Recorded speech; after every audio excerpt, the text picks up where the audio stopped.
آج جو بیان کر رہے ہیں اس کے اوپر پہلے بھی ہم ایک مختصر سی ویڈیو تقریباً کچھ 10 منٹ کی ہم بہت پہلے ریکارڈ کر چکے ہیں، شاید آپ میں سے بعض نے دیکھی بھی ہوں، لیکن ابھی ہم اس موضوع میں تفصیل سے آتے ہیں اور ایک ایک راوی کے اوپر ہم تفصیل سے انشاءاللہ بیان کریں گے۔ ان میں سے جو بعض راوی ہیں ان کو بہت ہی تفصیل سے انشاءاللہ ہم بیان کریں گے۔ صحیح بخاری میں ناسبی راوی یعنی نواسب کے جن کے بارے میں رسول خدا فرماتے ہیں کہ اے علی تم سے جو بغض رکھے وہ منافق ہے، لا یحبک الا مومن ولا یبغضک الا منافق۔ منافق شخص جو ہیں وہی تم سے بغض کریں، اور یاد رکھیں منافق کی علامتیں ہیں، منافق کی علامتیں جو خود رسول خدا نے بیان کیا ہیں وہ کیا ہیں کہ جب وہ بولے تو وہ جھوٹ بولتا ہے، اذا حدث کذب، جب وہ کچھ بولتا ہے تو جھوٹ بولتا ہے۔ اب منافق ہے وہ شخص کہ جو علی سے بغض رکھے، علی سے بغض رکھنے والا منافق ہے۔ منافق کی علامت یہ ہے کہ وہ جھوٹ بولتا ہے، تو ایک جھوٹا شخص اس سے صحیح بخاری میں روایات ہیں۔ آپ کے تمام جتنے بھی آپ کے محدثین ہیں وہ سارے کہیں کہ یہ ثقہ ہے، لیکن میرے رسول نے کہا ہے کہ وہ جھوٹا ہے۔ میرے رسول کے حدیث کے سامنے آپ کے محدثین کی بات کی کوئی اہمیت نہیں ہے۔ آپ نے کیا کرنا ہے؟ آپ نے رسول کی بات مانی ہے۔ رسول اللہ نے کہا کہ جو علی سے بغض رکھے وہ منافق ہے، اور منافق کی علامت جھوٹ بولتا ہے، وہ جو جھوٹ بولتا ہو اسے حدیث کیسے لی جا سکتی ہے؟ لیکن جب ہم بخاری کی طرف دیکھتے ہیں، امام بخاری کی کتاب کی طرف دیکھتے ہیں تو ہمیں نظر میں آتا ہے کہ نہیں، یہاں پہ تو ناسبیوں کے باقاعدہ ایک لسٹ موجود ہے۔ اور اس سے بھی بڑھ کر آپ دیکھیں، اگر آپ نے صحیح بخاری میں ناسبی راوی وہ آپ نے سرچ کیے ہوں تو آپ کے سامنے کچھ نام ہی آ جائیں گے جو تکرار کے ساتھ مختلف کتابوں میں وہی آتے ہیں۔ کچھ نام ایسے ہیں کہ جن کا تذکرہ نہیں کیا جاتا، اور انشاءاللہ ہم ان سیریز میں ان کا تذکرہ بھی کر لیں گے، ان ناموں کو بھی انشاءاللہ ہائی لائٹ کریں گے، آپ کے سامنے لے کے آئیں گے کہ یہ لوگ بھی ناسبی ہیں اور ان سے بھی روایات لی گئی ہیں۔ چلتے ہیں پہلا راوی کہ ہم انشاءاللہ بیان کریں گے۔ اس کلپ میں ہم کچھ ناسبی راوی بیان کریں گے، اور اس کی تفصیل کی ضرورت بھی نہیں ہے چونکہ اہل سنت بھی ان کو ناسبی ہی مانتے ہیں، اور کچھ پھر ایسے ہیں کہ جن کا دفاع اہل سنت کرتے ہیں، ان کے اوپر ہم تفصیل سے انشاءاللہ بیان کریں گے، شاید وہ ان کے صحابہ میں بھی شمار کیے جاتے ہوں، تو وہ بھی انشاءاللہ بعد کی قسطوں میں ہم تفصیل سے انشاءاللہ ایک ایک راوی کے اوپر پورے ایک ایک کلپ انشاءاللہ ریکارڈ کریں گے۔ یہ آپ دیکھیں، یہ ہے صحیح البخاری، یہ صحیح بخاری آپ دیکھیں، اس میں حدیث نمبر ہے 3546۔ یہ شخص کا نام آپ دیکھیں حریز ابن عثمان۔ یہ حریز ابن عثمان کون ہے؟ اب حریز ابن عثمان کے بارے میں آپ کو بتانا چاہتا ہوں کہ حریز ابن عثمان کون ہے۔ کتاب المجروحین من المحدثین، یہ ابن حبان کی کتاب ہے، اس کی پہلی جلد پر صفحہ نمبر 331 پہ آپ دیکھیں حریز ابن عثمان، وہی حریز ابن عثمان کے جس سے امام بخاری نے روایات لیا۔ البتہ یہ مشہور ہیں، یہ تقریباً اکثر لوگوں کو جنہوں نے سرچ کیا ہوں ناسبیت کے بارے میں، بخاری میں ناسبی روات، ان کو معلوم ہے کہ یہ شخص، یہی کچھ نام آتے ہیں، اس لیے ہم اس کو زیادہ تفصیل سے بیان نہیں کرتے۔ یہ حریز ابن عثمان کون ہے؟ کان یلعن علی ابن ابی طالب بالغداة 70 مرہ وبالعشی 70 مرہ۔ یہ وہ شخص ہیں کہ وہ صبح بھی مولا علی پر 70 دفعہ لعنت کیا کرتا تھا اور رات کو بھی 70 دفعہ لعنت کیا کرتا تھا۔ یقین کریں آج کوئی شخص ہو اور وہ لعنت کرتا ہو کسی صحابی کے اوپر، کیا اہل سنت تیار ہیں کہ اس سے حدیث لے لیں، اس سے دین لے لیں؟ لیکن اہل بیت کی کتنی مظلومیت ہے جہاں پہ ایک شخص 70 دفعہ صبح لعنت کرتا ہے، 70 دفعہ رات کو، اور اس سے حدیث لی جاتی ہے، وہ بھی صحیح ترین حدیث، صحیح ترین کتاب میں، اور اس کتاب کو صحیح ترین شمار کیا جاتا ہے، اور اسے کتاب اللہ کے بعد سب سے بڑا درجہ دیا جاتا ہے، اور اس کی قرأت کے جو ہے وہ ختم بخاری کے محفل لگائے جاتے ہیں۔ کیوں؟ کیونکہ اس میں ناسبیوں کی روایات ہیں۔ فقیل لہم، تو اس سے کہا گیا کیوں یہ کام کرتے ہو تم، کیوں لعنت کرتے ہو؟ فقال هو القاطع رؤوس آبائی و اجدادی بالقوس، کہتے ہیں کہ علی ہی ہے جس نے میرے آبا و اجداد کے گردنوں کو کاٹ دیے ہیں، جن میں میرے آبا و اجداد کو قاتل کیا ہے۔ وَكَانَ دَاعِيَ إِلَى مَذْهَبِهِ، اور کہتے ہیں علی اپنے خاص مذہب کی طرف لوگوں کو بلاتا تھا۔ وہ بات درست ہے کہ جو کہتے ہیں علی سے دشمنی اس لیے تھی چونکہ علی نے ان کے آبا و اجداد کو قتل کیا تھا۔ وہ خود اعتراف کر رہے ہیں کہ ہاں میرے آبا و اجداد کو علی نے قتل کیا، اس لیے میں لعنت کرتا ہوں۔ تو یہ افراد اب دیکھیں نام موجود ہے، خود اعتراف بھی کرتے ہیں، خود کہتے بھی ہیں کہ ہم لعنت کرتے ہیں۔ یہی شخص سے پھر جو ہے یزید ابن ہارون کہتے ہیں کہ میں نے ابو نافع کہتے ہیں جو نواسہ ہے یزید ابن ہارون کا، وہ کہتے ہیں کہ میں نے یزید ابن ہارون کو خواب میں دیکھا، میں نے کہا ما فعل بک ربک، تمہارے رب نے تمہارے ساتھ کیا کیا اس کی موت کے بعد؟ تو کہا غفر علی و شفعنی و عاتبنی، وہ اللہ نے مجھے معاف کیا ہے. فقلت له اما قد غفر لك فقد علمت ففيما عاتبك. چلیں اللہ نے تمہیں معاف کیا یہ تو ٹھیک ہے، لیکن اللہ نے تمہارا عتاب کیوں کیا ہے؟ قال، تو وہ کہتے ہیں کہ مجھے یزید ابن ہارون نے کہا کہ کتبت عن حریز ابن عثمان، میں نے حریز ابن عثمان کی روایات نقل کی تھی، میں نے حریز ابن عثمان سے روایت لی تھی. یا رب ما رأیت منہ الا خیرہ، کہتے ہیں میں نے پھر کہا اے اللہ میں تو حریز ابن عثمان میں کوئی برائی نہیں دیکھتا، میں نے تو اس میں اچھائی دیکھی ہے. تو کہا کہ انہ کان یشتم علی بن ابی طالب علیہ السلام، کہا کہ سب سے بڑی برائی ہو یہی ہے، تمہاری میں یہ برائی ہو تم 1000 دفعہ نمازیں پڑھتے رہو، تم 1000 دفعہ روزے رکھتے رہو، حج پہ جاتے رہو، جو تمہاری مرضی ہے، لیکن علی کا بوجھ ہو دل میں تو کسی کام کی بھی نہیں. اس نے کیا کیا ہے، اس نے وہ علی کو گالیاں دے، کہا نہ یشتم، استمرار کے ساتھ گالیاں، وہ خود کہتے ہیں کہ میں گالیاں دیتا ہوں. اچھا اسماعیل بن عیاش سے روایت ہے، وہ کہتے ہیں خرجت مع حریز ابن عثمان وکنت زمیلہ، میں کسی سفر پہ حریز ابن عثمان کے ساتھ گیا، فسمعت یقع فی علی، میں نے سنا وہ مولا علی کی برائیاں کرتا ہے. پھر میں نے کہا مہلن، صبر کرو، کیا کر رہے ہو تم، وہ رسول اللہ کا چچا زاد ہیں، رسول اللہ کے داماد ہیں. فقال، تو اس نے کہا کہ خاموش ہو جاؤ. پھر اس کی کہ یا رأس الحمار، ایک گدھے کے سر خاموش ہو جاؤ. کہتے ہیں خاموش ہو جاؤ ورنہ میں تمہیں مار کر اور تمہیں اس اونٹ سے گرا دوں گا. سفر پہ تھے. یہ حریز ابن عثمان ہے کہ جس کو آپ دیکھ رہے ہیں، جس کے بارے میں آپ کے خود اپنے علماء نے لکھا ہے کہ یہ ناسبی ہے، مولا علی سے بغض رکھتا ہے، لعنت کرتا ہے، لیکن اس کی روایات آپ کے صحیح بخاری میں موجود ہیں. اب دوسرے شخص کی طرف بھی ہم جائیں تو نام ہمارے سامنے بہت سارے ہیں، انشاءاللہ ہم ایک ایک کے اوپر آپ کے سامنے بہت ہی تفصیل سے انشاءاللہ بیان کر لیں گے، اور کوئی ایک دو نام بھی نہیں بلکہ کافی زیادہ ہیں. اب میں آپ کے سامنے جو بیان کرنے والا ہوں وہ ہے مثلا زیاد بن علاقہ بیان کریں. یہ زیاد بن علاقہ پہلے صحیح بخاری میں اس کی روایات آپ دیکھیں، یہ ہے صحیح بخاری کتاب الایمان، یہ صحیح بخاری کی کتاب الایمان پہ آپ دیکھیں، یہاں حدیث نمبر 58 پہ زیاد بن علاقہ، پھر حدیث 1043 پہ زیاد بن علاقہ، پھر حدیث 1060 پہ زیاد بن علاقہ، پھر حدیث 2714 پہ وہی زیاد، یعنی کئی روایات اس سے لی گئی ہیں، کئی روایات لی گئی ہیں. اب اس شخص کے بارے میں تہذیب و تہذیب میں ابن حجر عسقلانی نے کیا لکھا ہے، دوسری جلد ہے اور صفحہ نمبر 522 ہے. زیاد ابن علاقہ یہ کون ہے؟ ازدی نے کہا سیء المذہب، یہ بہت برے مذہب کا ہے، مذہب ٹھیک نہیں ہے. کان منحرفا عن اہل بیت النبی صلی اللہ علیہ وآلہ، یہ آل نبی سے منحرف شخص تھا، منحرف شخص ہے آل نبی سے. تقریب و تہذیب پھر آپ دیکھیں ابن حجر عسقلانی کی، اس کے آپ یہاں پہ آپ دیکھ سکتے ہیں زیاد ابن علاقہ ثقۃ رمی بالنسب، یہ ناسبی ہے، اس کو ناسبی کہا گیا ہے، محدثین نے اس کو ناسبی قرار دیا ہے.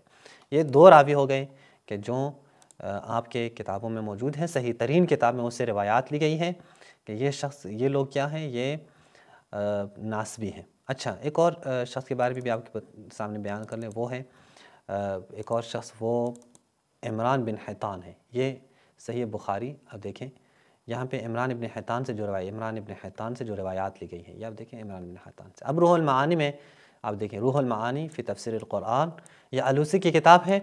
یہاں پہ یہ 168 صفحے پہ جو کچھ لکھتے ہیں، کہتے ہیں کہ میرے نزدیک اشقى الآخرین، اشقى من اشقى الاولین، بدبخت ترین انسان، وہ جو پہلے زمانے میں گزرا ہوا بدبخت ترین ہے، اس سے بھی زیادہ بدبخت ہیں. وہ کون ہے؟ وہ ابن ملجم ہے. کیوں؟ فرق کیا ہے؟ چونکہ رسول خدا نے فرمایا کہ دو بدبخت ترین لوگ ہیں، ایک اس ناقے اور اونٹنی کو قتل کرنے والا، ایک حضرت علی کا قاتل. کہتے ہیں چونکہ علی علیہ السلام اور اونٹنی میں جتنا فرق ہے اتنا ہی فرق اس کے قاتلوں میں بھی، اس کے قاتلوں کی بدبختی میں بھی ہے. وہاں پہ ایک جانور کو قتل کیا گیا ہے، یہاں امام المتقین کو شہید کیا گیا ہے، خلیفۃ المسلمین کو شہید کیا گیا ہے. وقد اشارت الاخبار نطق بان قاتل امیر المؤمنین کان مستحلا قتله بل معتقد ان الثواب علیہ وقد مدحه اصحابه. کہتے ہیں اخبار روایات میں موجود ہیں کہ جو ابن ملجم کے ساتھی لوگ ہیں انہوں نے مدح کیا ابن ملجم کی. فقال عمران ابن حیطان غضب اللہ تعالی علیہ، عمران ابن حیطان نے کہا ہے، وہی عمران ابن حیطان جس سے روایات لی ہیں امام بخاری نے اپنے صحیح میں، وہ کہتے ہیں اللہ کے غضب ہو اس کے اوپر. اس نے کیا کہ یا ضربت من تقی ما اراد بها، إلا ليبلغ من ذي العرش رضوانا إني لأذكره يوما فأحسبه أوفى البرية عند الله میزانا. یہ اشعار جو ہیں یہ عمران ابن حطان نے ابن ملجم کی مدح میں کہے ہیں کہ وہ ضربت متقی شخص کے وہ ضربت کہ جس نے یہ ارادہ کیا کہ ذی العرش سے رضایت حاصل کریں، اللہ کی رضایتیں حاصل کریں. میں جب بھی اس کا تذکرہ کرتا ہوں تو فَأَحْسِبُهُ أَوْفَى الْبَرِيَّةِ عِنْدَ اللَّهِ مِيزَانًا، تو اللہ کے سب سے بہترین لوگوں میں اس کو پاتا ہوں اعمال اور نیکی کے لحاظ سے. ابن ملجم کی تعریفیں کی ہیں اس نے اور اس سے روایات بھی آپ کے لیے ہیں. یہ الکاشف فی معرفت من لہ روایہ فی کتب الستہ، یہ جناب الذہبی کی کتاب ہے. اس کی دوسرے جلد پہ صفحہ نمبر 92 پہ عمران ابن حطان آپ دیکھیں یہ کون ہے، وہ ثقہ، اس کی توثیق کی گئی ہے، یہ ثقہ ہیں، محدثین نے توثیق کی ہے. محدثین کوئی آسمان سے آئے ہیں جو رسول اللہ کی بات کے خلاف جا رہے ہیں. کانا خارجین، یہ تو خارجی شخص ہے. مدح ابن ملجم، اس نے ابن ملجم کی مدح کی ہے، ابن ملجم کی بھی تعریفیں کی ہیں. بس وہ شخص کے جن کے بارے میں یعنی رسول خدا فرماتے ہیں جو اتنا سا بغض بھی رکھتا ہو نا مولا علی سے وہ منافق ہے، منافق جھوٹا ہے. یہاں بغض ہی کیا، یہاں مولا علی کے قاتل کی تعریفیں کی جا رہی ہے اور خارجی ہیں، لیکن اس سے روایات لی گئی ہیں. اسے آپ کے امیر المؤمنین فی الحدیث امام بخاری نے اپنے صحیح میں اس سے روایات لی ہیں. اچھا ایک اور شخص کی طرف چلتے ہیں اور وہ کون ہے، وہ مغیرۃ ابن مقسم کے بارے میں آپ کے سامنے ہم بیان کریں. یہ بھی صحیح بخاری کی کتاب رقاق اب دیکھیں، یہ بھی مغیرہ دیکھیں، مغیرہ سے جو روایات لی ہیں یہ بھی آپ دیکھیں، مغیرہ عن المغیرہ عن مغیرہ، یہ دونوں وہی ہیں، دو سندیں یہاں پہ موجود ہیں. یہاں پہ بھی مغیرہ، یہ مغیرہ ابن مقسم ہے. تہذیب الکمال فی اسماء الرجال، یہ اب دیکھیں اس کے 10ویں جلد پر صفحہ نمبر 59 پہ مغیرہ ابن مقسم یہ کون ہے، کان عثمانیا، یہ عثمانی تھا. انہ کان یحمل علی بعد الحمل، بس کیا یہ مولا علی کے اوپر مولا علی کی برائیاں کرتا تھا، مولا علی کے اوپر لعنت کیا کرتا تھا، مولا علی پر سب و شتم کیا کرتا تھا. یحمل علی علی، اب بھی آپ سرچ کریں یحمل علی علی، بہت سارے نام آپ کے سامنے آئیں گے جو اہل سنت کے محدثین ہیں، اہل سنت کے اساتذہ ہیں، اہل سنت کو حدیث دینے والے ہیں اور علی کو گالیاں دے رہے تھے اور علی پر سب و شتم کیا کر رہے تھے. یہ 2-3 نام جو ہم نے آپ کے سامنے رکھے ہیں اور اس طرح بہت ساری کتابوں میں اس کے جو ہے وہ نام موجود ہیں. ایک آخری بھی یہاں پہ ہم آپ کے سامنے بیان کریں اور پھر اس کو اینڈ کرتے ہیں. پھر انشاءاللہ جو دیگر ہمارے جو موضوعات ہیں یعنی اسی ناسبی کے والے سے دیگر جو افراد ہیں ان کے بارے میں ہم تفصیل سے انشاءاللہ پھر بیان کریں گے. اور یہ آپ دیکھ سکیں گے کہ یہ لوگ کیسے جو ہے ناسبیوں سے روایات لے رہے ہیں، ناسبیوں سے روایات انہوں نے لی ہیں. یہ زیاد ابن جبیر کے بارے میں بھی آپ دیکھیں، یہ صحیح بخاری آپ دیکھیں یہاں پہ صفحہ نمبر 413 پہ زیاد ابن جبیر، صحیح بخاری کے 1713 روایت اسی زیاد ابن جبیر سے ہیں. پھر 1994 بھی زیاد ابن جبیر سے ہیں. پھر 3159 بھی زیاد ابن جبیر سے ہیں. پھر 6706 بھی زیاد ابن جبیر سے ہیں. اسی طرح زیاد ابن جبیر سے موجود ہیں. یہ 7530 بھی زیاد ابن جبیر سے ہی روایت ہے. تہذیب و تہذیب میں ابن حجر عسقلانی نے اس زیاد ابن جبیر کے بارے میں کیا ہے، دوسری جلد پہ صفحہ نمبر 506 پہ آپ دیکھیں کہ یہ روایت کیا ہے، کان زیاد ابن جبیر یقع فی الحسن والحسین، یہ امام حسن اور امام حسین کی برائیاں کرتا تھا. اسے کہا گیا ہے کہ یہ تم کیا کرتے ہو. ابو سعید نے تو یہ حدیث بیان کی نبی کریم کے الحسن والحسین سیدہ شباب اہل الجنہ، حسن اور حسین شباب اہل الجنہ یعنی جنت کے جوانوں کے سردار ہیں. یہ تم کیا کرتے ہو، کن لوگوں کی برائیاں کر رہے ہو، جنت کے جوانوں کے سرداروں کی برائیاں کرتے ہو.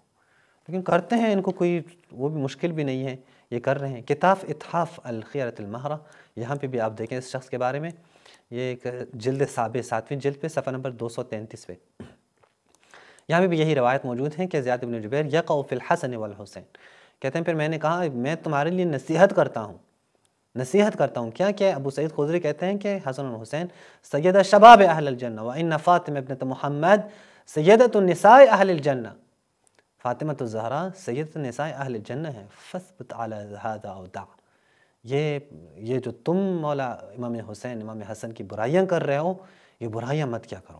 یعنی آپ دیکھیں نا، یہ وہ افراد ہیں جن کے بارے میں وارد ہیں کہ یہ لوگ برائیاں کرتے تھے، اور وہ جو خاموش ناسبی ہیں وہ تو الگ ہیں جو اس وقت بھی موجود ہیں، برائیاں تو نہیں کرتے، لیکن اہل بیت کے جو دشمن ہیں ان کو بڑا چڑھا کے پیش کرتے ہیں، اہل بیت کے احادیثوں کی تضعیف کرنے کی کوشش کرتے ہیں. ان کی تو بات ہی نہ کریں. یہ وہ افراد جو کھل کے آتے تھے، لعنت کیا کرتے تھے، برائیاں کرتے تھے.